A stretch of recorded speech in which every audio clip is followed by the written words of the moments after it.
have the ability to outlast a team of that caliber?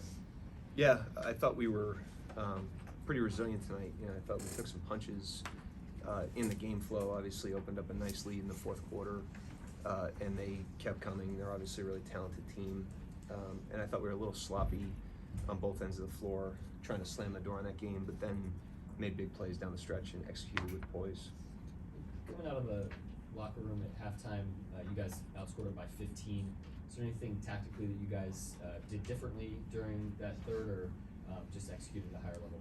I thought the execution was a little better. We came out, we made a couple threes that helped, but I thought we tightened up the execution, got back in transition, set our defense a little bit more. I thought they were kind of punching gaps on us early in the game in transition, and we got that cleaned, and obviously had a good offensive quarter against a really good defense. Mark, obviously, Doug came in, scored a ton to start the fourth, but it felt like he was switching between Tatum and Brown defensively. I just wondered what you saw from him tonight in that fourth quarter on that side. He was great. We don't win the game without him, obviously, but it's same as I see every night. He competes at a high level defensively. He can take on any matchup. He's growing in confidence on offense. Still makes the right plays on offense.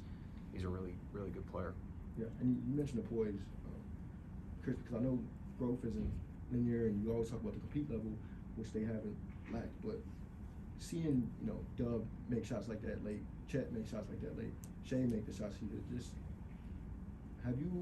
did you expect this level of poise this season, at least from those younger guys? I thought we showed great poise at different times last year. This team's had an uncommon ability to just stay in the moment of the game, but I thought we were good down the stretch in terms of getting shots after that one turnover we had, but I thought we were a little sloppy defensively.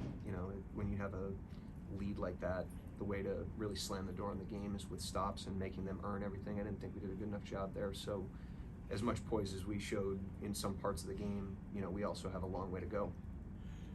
Coach, you talked about earlier three-point perimeter defense being really important. You probably like getting out of there 18 of both teams shoot 40, but you make 45% and they make 37.5. Yeah, obviously there's a shooting variance in every game. I thought we generated pretty good shots tonight and moved the ball and worked for good shots. And that's some of the stuff I'm talking about in the fourth quarter, where I thought we could have been tighter, is to protect against the shooting variance. Obviously we made shots down the stretch. We just kept the scoreboard moving, and that allowed us to win the game. But when you have a lead like that, you want to be able to rely on the things you have the most control over, like defense, rebounding, execution. They kind of loaded up with Tatum on Shea, gave him a little bit of a different look in that fourth quarter. He only gets a few shots, doesn't make a field goal, but has a couple of assists. Those other guys kind of step up. I just wonder how you thought he reacted to what they threw at him, and what it said that without a field goal from him, your other guys were making those plays. Yeah, he's still he managed the game really well, I thought, and I thought he made some important passes. He obviously found Chet a couple times. Had a really good screen for Dub on that last score that Dub had. So he's learned how to impact the game in other ways, and that's why he's a really good player. It's not just he's not a hired gun scorer. And then there was a stretch there in that third quarter when you guys built the big lead. It seemed like those bench guys, Casey, Jay Wilson, those guys, it felt like you were kind of contesting every shot. I just wanted to be soft from their defense at that point. Great energy, and I thought I give Jay Will a lot of credit. He didn't play in the first half, and we didn't start. We didn't put him in the game till late in the third. We were switching them, and they were just catching a rhythm against the switching, and so I wanted to try changing that up and going coverage, and he's the best guy to do that with, and his readiness was impressive, and we kind of have a culture of that. The guys do a great job of staying ready, and every time a guy goes in and delivers like that in a tough circumstance, it just reinforces that mindset, so I give him a lot of credit. You talked about it pregame, 43s for them, 52 twos. How do you feel you guys did, making them uncomfortable, making them take shots that they normally don't really want to take in the two-point range? Good and bad. I thought they definitely. They're a really good offense. They're a really good offense. They not only have top-end talent, but they have really good attacks. They're well coached. They move the ball out of there. They keep the ball ahead of you. They make you pay for mistakes. So it was a great barometer for us tonight. There's a lot in that game that we can learn from, that we need to learn from in order to continue to improve against obviously a really quality opponent. And then more than the numbers being good, Josh seems to be more decisive, not thinking as much. Have Have you seen anything different from him the last few weeks or so? Yeah, I mean, I think as we've talked about, you know, he's getting schemed a different way than he's ever been schemed before. That takes time, you know, to learn. He made shots tonight, but I think, you know, what he's really done that's made him confident and decisive is he's developed a more predictable style of play and around controllable things, movement, cutting. We've added a couple things for him where he can facilitate and then screen. He did that well tonight. And so when you've got kind of that sourcing on offense, then it doesn't just come down to making and missing shots. And I also think he's really competed defensively.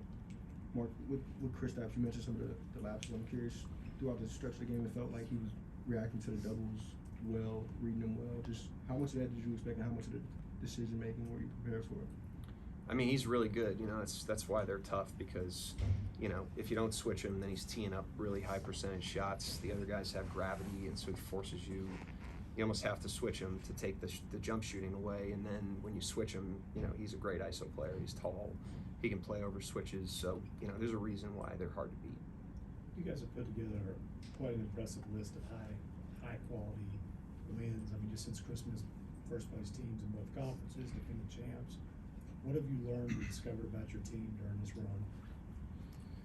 run? Well, I mean, I think they're ambitious, but I also think they put the work in behind that, and there's so many examples of us improving, you know, not only this season, but in previous seasons over time, and they have an uncommon ability to block out the noise and to just stay focused on what we need to get better at, and they tend to respond really well to adversity. You know, they turn the page and get to the next one, and they respond very well to some of these little bumps we're getting, you know, where, you know, we have a win like this, but they'll look at these plays and they'll look at the game in a sober manner that'll allow us to keep getting better. And as I've said, you know, we've had some early success, but if we want to continue to have success, we have to keep getting better. And I think we have a group that understands that. Where are those growth opportunities?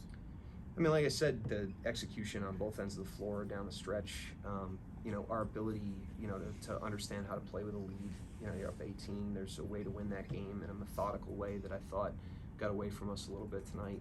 And then individual guys, I mean, you can name a guy on the team and there's plenty of stuff that they need to improve at, and not only improving, but also sustaining the things that we're doing at a high level. It's really hard to play as well as we're playing and to beat a team like Boston, so we also don't want to take for granted the stuff that we're doing well. Anybody else? All right, see you guys.